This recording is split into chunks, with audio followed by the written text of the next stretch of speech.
4 disturbing snowstorm horror stories. Welcome to Mr. Quentin, your ultimate destination for spine-chilling horror tales that will leave you on edge. Dive into the eerie and unsettling world of 4 disturbing snowstorm horror stories, where each tale unveils the terror lurking beneath the calm, snowy landscapes, from mysterious knocks in the night to ominous strangers and unexplained disappearances. Every story promises to send shivers down your spine. Mr. Quentin is dedicated to delivering gripping horror content, combining suspenseful storytelling with vivid details that bring the fright to life. Subscribe now and step into a realm where the ordinary turns sinister and the unexpected waits behind every shadow. Are you brave enough to face the unknown? Story 1. Knocks in the Storm. It was one of those nights in Alaska where the snow fell so thick and fast that the world outside my cabin seemed to vanish entirely, the whiteout swallowing everything in sight and muting the forest's usual whispers. The air carried a biting chill that crept into every corner, no matter how fiercely the fire roared, and the wind lashed against the walls with a ferocity that made the cabin groan, as if the wilderness itself was alive and pressing in on me. The wind howled like a pack of wolves, rattling the shutters, and the icy chill seeped through the cracks, no matter how much I stoked the fire. Living alone in the wilderness was usually peaceful, but during storms like these, the isolation felt oppressive. That night, I huddled in my old armchair, a mug of coffee growing cold in my hands, when I first heard it, a sharp, deliberate knock at the front door. It was startling, out of place, like an intruder in the quiet of my secluded life. I froze, my pulse pounding in my ears. Who could possibly be out here in the middle of a snowstorm? For a moment I told myself it was the wind, slamming a loose branch against the door. But the knock came again, louder this time, more insistent. Summoning my courage, I grabbed the flashlight from the mantel and approached the door. "Who's there?" I called out, my voice trembling, despite my best efforts to sound firm. There was no reply, only the mournful wail of the storm. Slowly, I unlocked the door and swung it open. The icy wind hit me like a slap, and the beam of my flashlight sliced through the swirling snow. Nothing, no one. But just as I was about to close the door, the light caught something in the snow: footprints. They led away from the cabin, disappearing into the shadows of the forest. I told myself it was probably a lost hiker, disoriented and seeking shelter, or maybe some misguided prankster testing their nerve against the storm. But even as I thought it, doubt crept in like the cold, seeping through the cabin walls. Who would venture out here, miles from town, in weather like this? And why not call out for help if they needed it? The logic felt flimsy, and my unease grew with every passing second. But deep down, I couldn't shake the feeling that something wasn't right. I locked the door tightly, double-checking all the windows before settling back into my chair. I hadn't been sitting for more than a few minutes when I heard it again, knocking, this time on the side window. My blood ran cold as I whipped around to face the sound. The knocking moved like someone, or something, was circling the house, first at the window to my left, then the one behind me, then the kitchen window. A chill ran down my spine that had nothing to do with the temperature. Gripping the flashlight, I moved from room to room, trying to catch a glimpse of the intruder. The knocking would stop just as I reached each window, only to start again somewhere else. My cabin, my sanctuary, felt like a trap, its walls suddenly too close and suffocating, as if they were closing in with every knock that echoed through the night. What was once my refuge from the chaos of the outside world now felt like a prison, its isolation turning against me in the most harrowing way. The creaks of the wood, the relentless wind, and the ever-present darkness pressed down, amplifying every fear that churned in my mind. I tried calling out again, my voice breaking, but there was only silence. Whoever it was didn't want to talk. They wanted me scared, and they were succeeding. By midnight, I had armed myself with the old hunting rifle I kept for emergencies, though I wasn't sure what good it would do. The knocking continued throughout the night, unrelenting. It felt almost playful, like a predator toying with its prey. When dawn finally broke, the storm had quieted, leaving a heavy silence in its wake. I stepped outside, my breath visible in the icy air, and examined the snow around the cabin. The footprints were everywhere, circling the house like some grotesque dance, their uneven depths suggesting a frantic or unhinged pace. Some prints seemed sharper, as if pressed deliberately into the snow, while others blurred at the edges, as though whatever made them was dragging something heavy.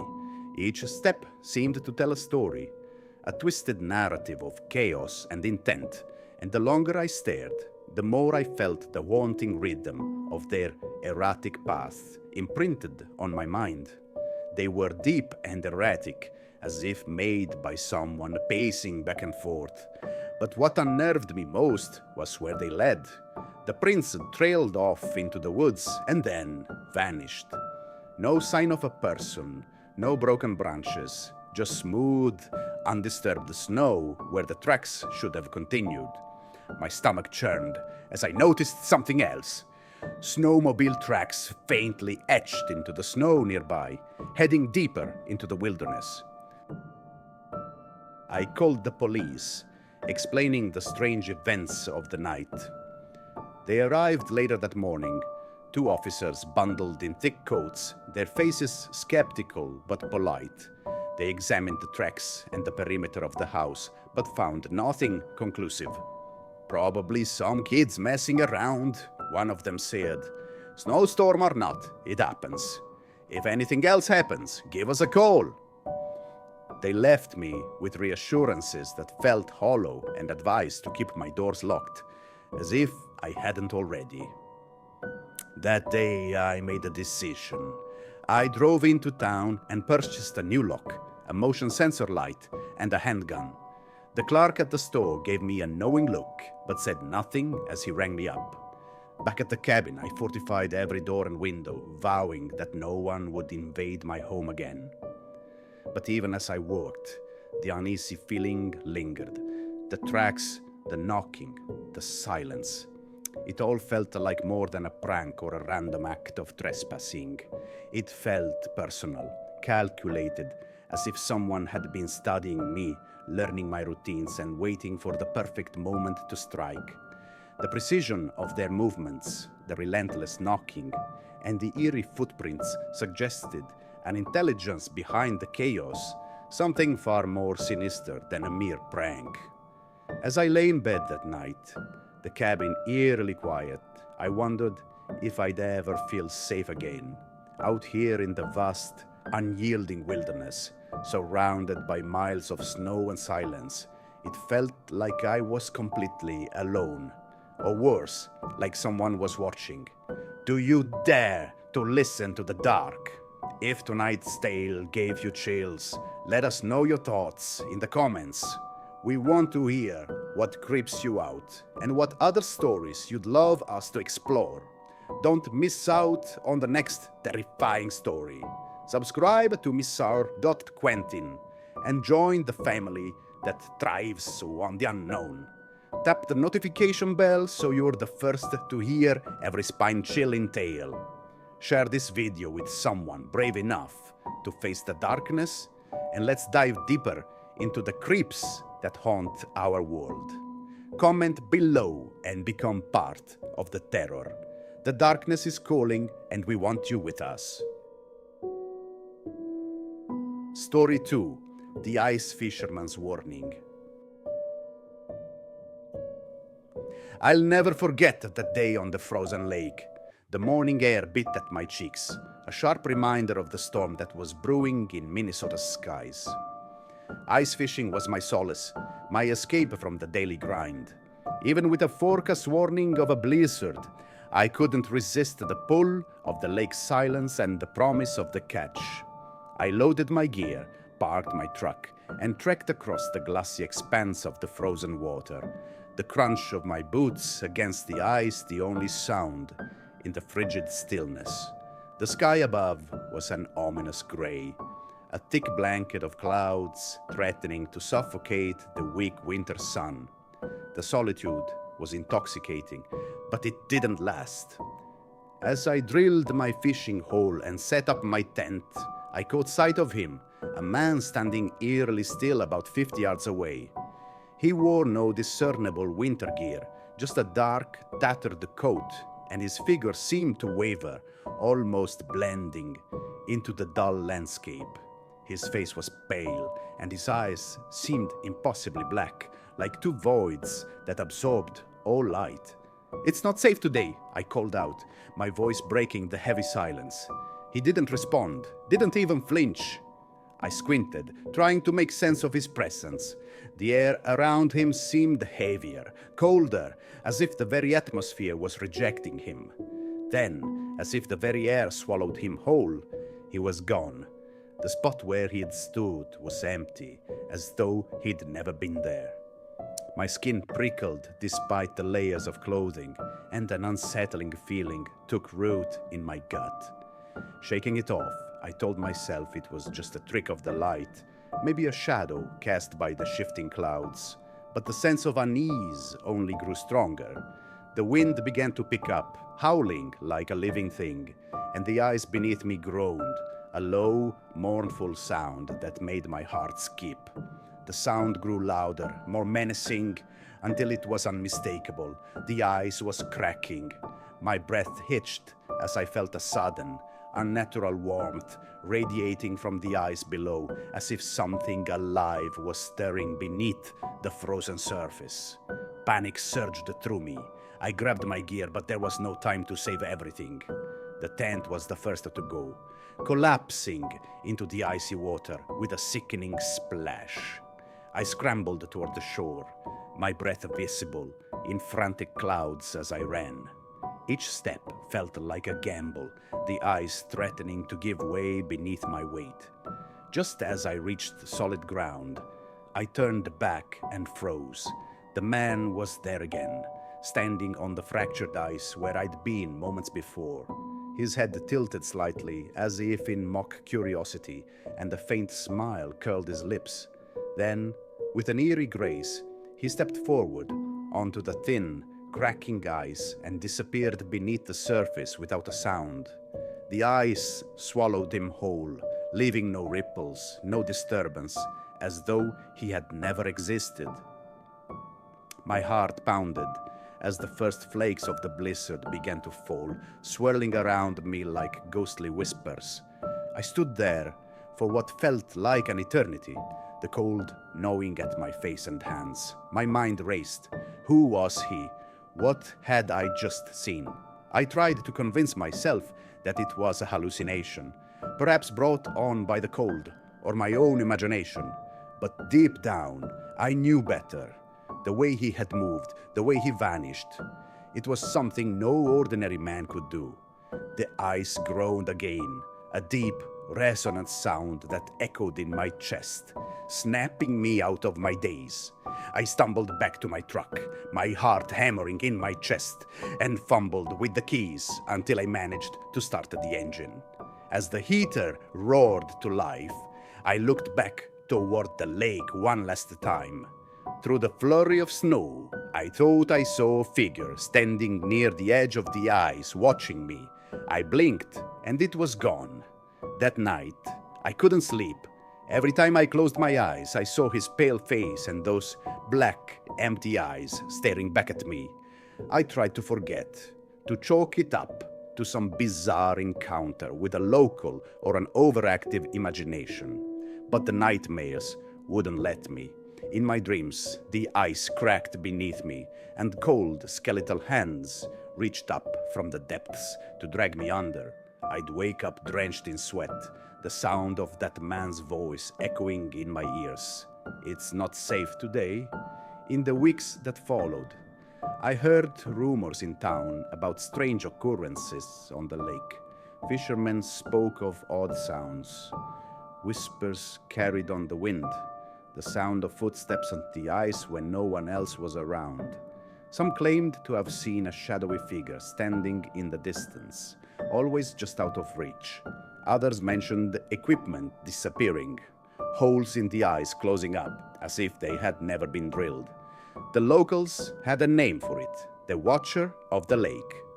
No one knew who he was or where he came from, but the stories all carried the same warning: if you see him, leave immediately. One night, I decided to return to the lake. Call it curiosity or a need for closure, but I couldn't shake the feeling that I needed to understand what had happened. Armed with nothing but a flashlight and my old fishing gear, I parked my truck and made my way onto the ice. The lake was eerily quiet, the kind of silence that presses against your ears and makes your heartbeat seem deafening. The snow crunched beneath my boots, and my breath hung in the air like smoke. I reached the spot where my tent had sunk weeks earlier and stopped. The ice looked normal, solid, but as I stood there, the air grew colder, and the hairs on the back of my neck stood on end. "It's not safe today," a voice whispered, so close it felt like someone was standing right behind me. I whipped around, but there was no one there. The flashlight beam danced across the ice, illuminating nothing but empty space. My pulse quickened, and I started to back away, my boots sliding on the slick surface. That's when I saw it, a figure rising slowly from the ice, as if the frozen lake itself was giving birth to him. It was the man, his dark coat dripping with water, his eyes locked onto mine. He didn't speak this time, but his message was clear. I didn't belong here. I turned and ran, the flashlight bouncing wildly in my hand. The ice cracked and groaned beneath me, and I swore I could hear footsteps chasing me, though I didn't dare look back. When I reached my truck, I jumped in and sped away, not stopping until I was miles from the lake. To this day, I don't know what I encountered out there. Was it a ghost, a warning from something ancient and malevolent, or was it all just a product of my mind, warped by fear and the unforgiving cold? All I know is that I'll never set foot on that lake again. If you ever find yourself alone on a frozen lake and a stranger warns you to leave, heed their warning. You might not get a second chance. Do you dare to listen to the dark? If tonight's tale gave you chills, let us know your thoughts in the comments. We want to hear what creeps you out and what other stories you'd love us to explore. Don't miss out on the next terrifying story. Subscribe to MR.Quentin and join the family that thrives on the unknown. Tap the notification bell so you are the first to hear every spine-chilling tale. Share this video with someone brave enough to face the darkness. And let's dive deeper into the creeps that haunt our world. Comment below and become part of the terror. The darkness is calling, and we want you with us. Story 3. The Stranger in the Snow, a Cabin Horror Tale. The snow crunched under my boots as I approached the cabin, my breath forming thick clouds in the icy air. The towering pines loomed over me like silent sentinels, their branches weighed down by snow that seemed eager to fall at the slightest disturbance. A prickling sensation crawled up my spine, as if the very woods were holding their breath, watching, waiting. It was an unnerving silence, the kind that warned you something was out of place, even if you couldn't yet see it. It was the kind of silence you only find in the mountains, where even your footsteps seem intrusive. Mount Hood stood stoic in the distance, its peaks kissed by a gathering storm. This vacation was meant to be an escape, a retreat into solitude after months of chaos. But as I unlocked the creaking door and stepped inside, something felt wrong. The air was heavy, carrying an almost imperceptible scent of decay. I shrugged it off, convincing myself it was just the isolation playing tricks on me. I had looked forward to this trip for too long to let my imagination ruin it. At first glance, the cabin seemed quaint, even charming. A fireplace sat at the heart of the room, surrounded by rustic furniture. But as I moved deeper into the space, small details began to unravel the picture-perfect illusion. Dirty dishes cluttered the sink, their surfaces coated in a film of grime that suggested they'd been there far longer than expected. It wasn't just neglect. It felt deliberate, as if someone had left them there as a mark. A quiet statement of intrusion. The air around the sink carried a faint metallic tang, almost imperceptible, but enough to make my stomach churn. It was as though the dishes were not merely abandoned, but served as evidence of something left unfinished, something waiting to be discovered. The floorboards creaked in odd rhythms, as though someone had walked them moments before. Then there was the mirror in the hallway, its surface smeared with what looked like fingerprints, long and thin, trailing downward as if someone had pressed their hands against it in despair. A faint, almost imperceptible sound accompanied the sight, like the soft exhale of someone just out of view. As I stared, a shadow flickered briefly in its reflection, vanishing before I could turn to see the source. I tried to brush these observations aside, chalking them up to negligence by the last tenant, or perhaps the cabin's owner. But that night, as the wind howled through the trees and rattled the windows, sleep eluded me. It started with the noises, soft, almost imperceptible at first, a distant thud, the faint creak of floorboards.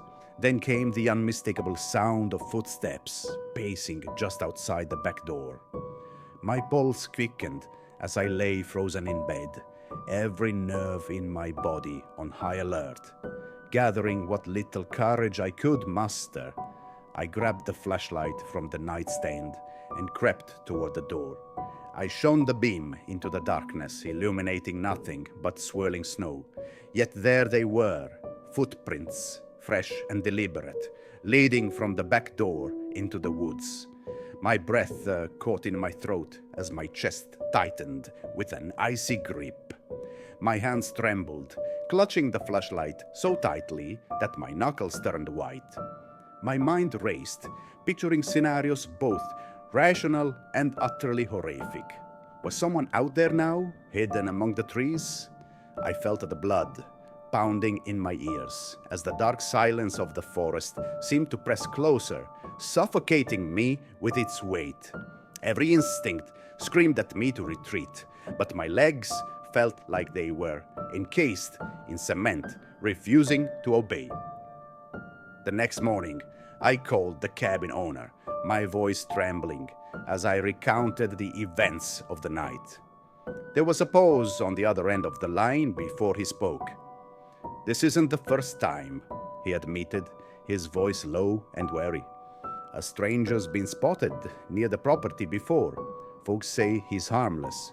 But if you're feeling uneasy, maybe you should cut your trip short." Harmless? The word echoed mockingly in my mind.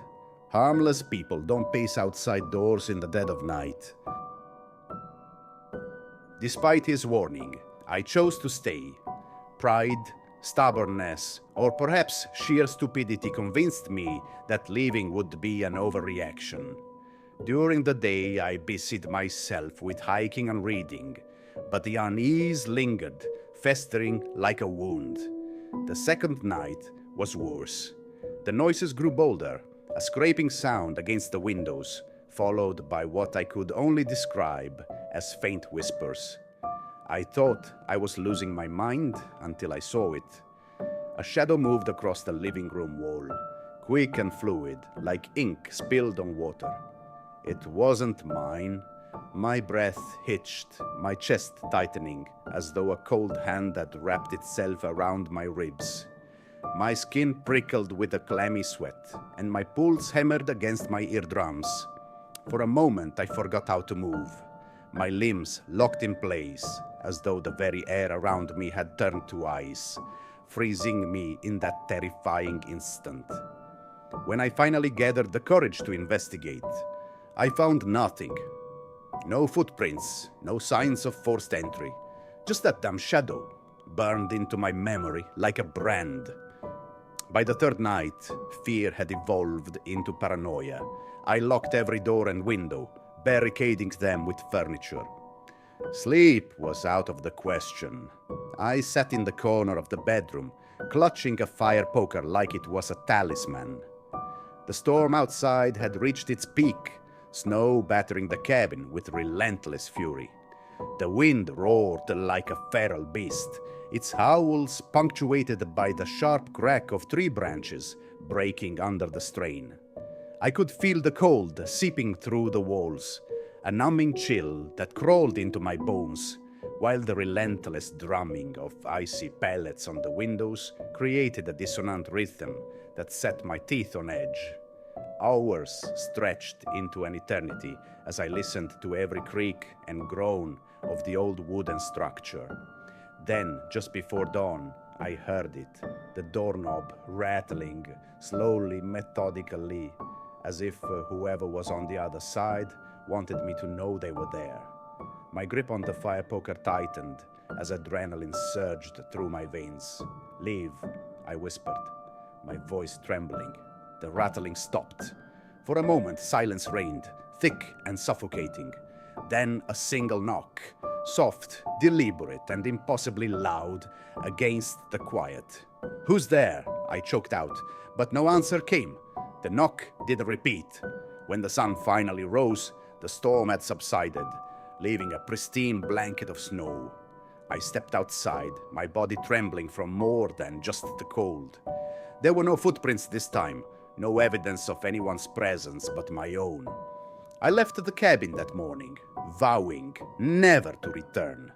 Even now, as I sit in the safety of my home, the memory of those nights clings to me like a second skin.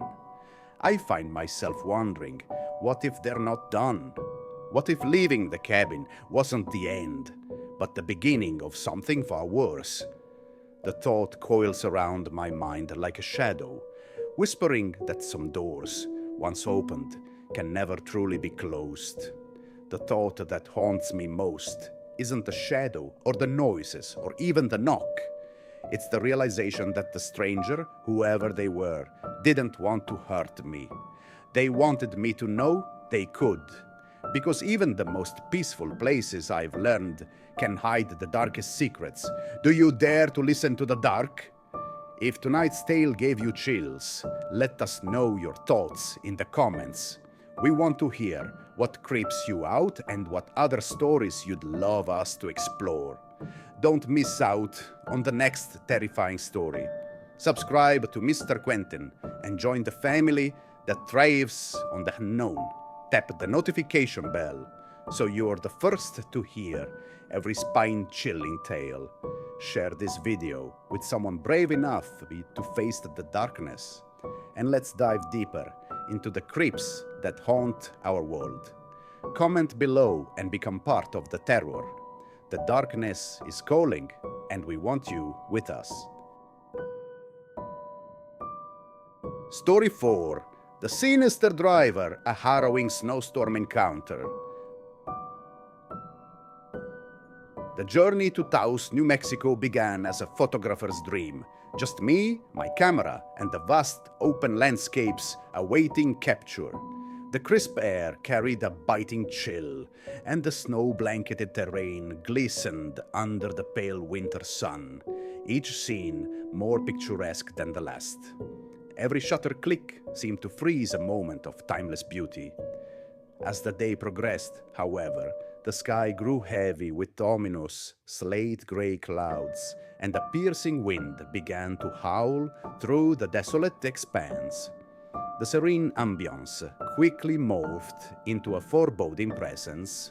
Without warning, a fierce snowstorm descended, its icy tendrils wrapping the landscape in a suffocating embrace. My trusty old truck, a steadfast companion on countless adventures, chose this inopportune moment to falter. The engine sputtered and died, leaving me stranded in the heart of nowhere.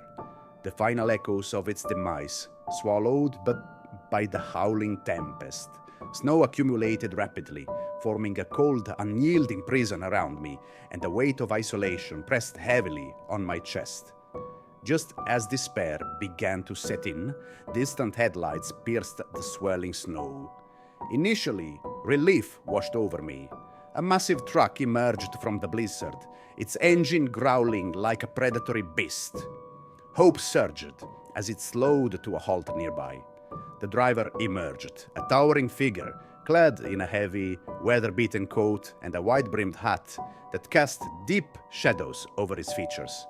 His voice, muffled and gravelly, inquired if I required assistance. Yet, something about him felt off.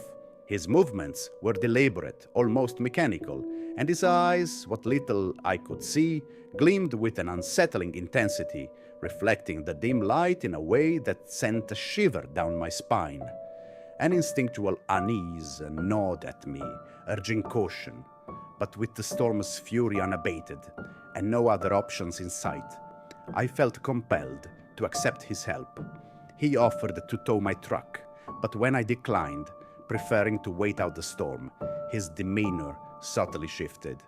A tense silence hung between us before he began to circle my vehicle, his boots crunching through the snow with a rhythm that felt both erratic and menacing. I quickly locked the doors, my breath fogging the cold glass as I tried to steady my nerves. Then came the tapping, soft, rhythmic, insistent against the driver's side window. My heart pounded as I turned to face him. He stood unnervingly close, his face nearly pressed against the glass, breath condensing into a ghostly mist. He said nothing, just stared, a crooked smile tugging at his lips, a smile devoid of warmth, promising something far more sinister. Time seemed to stretch, each minute an eternity. He parked his truck mere feet away, its headlights casting long, distorted shadows that danced eerily across the snow.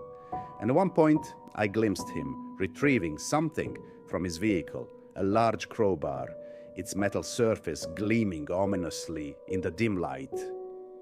Panic surged, and I instinctively gripped the tire iron I kept in the back seat, though it felt like a feeble defense against the growing dread. Every sound, the wind's mournful wail, the creaking of my truck was amplified, each creak and groan feeding my escalating paranoia. Then, through the frost-laced window, I saw him tracing strange symbols on the fogged glass of his truck, cryptic markings that felt like arcane warnings or taunts.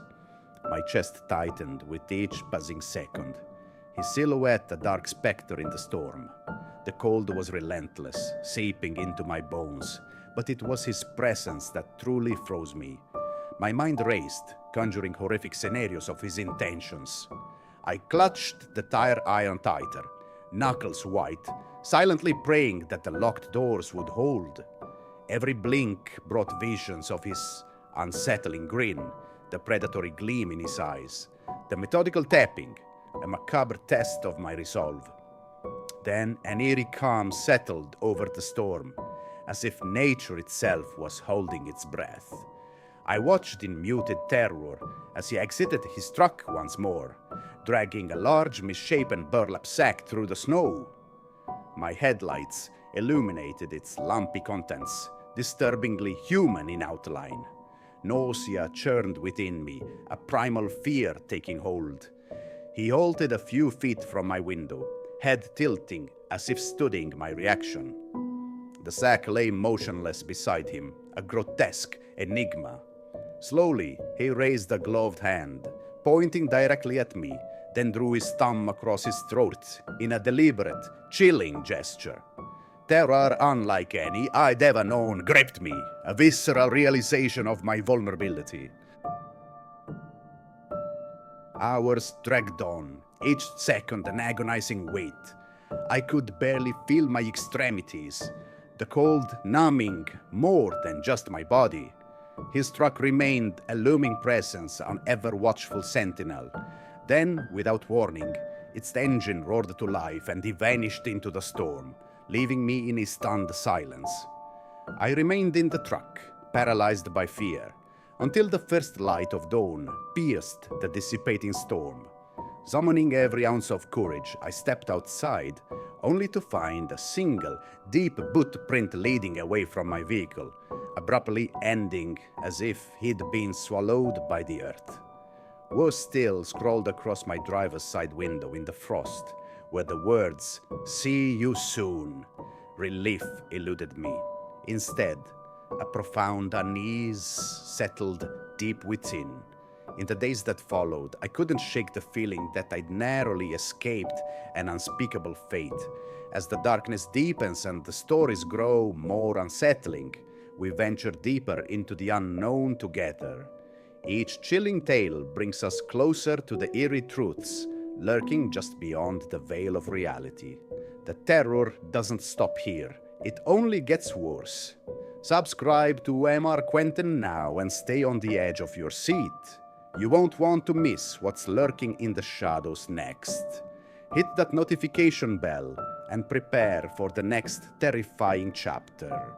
Remember, in the world of DTC, the creeps are always waiting, and they never rest. Good luck sleeping tonight.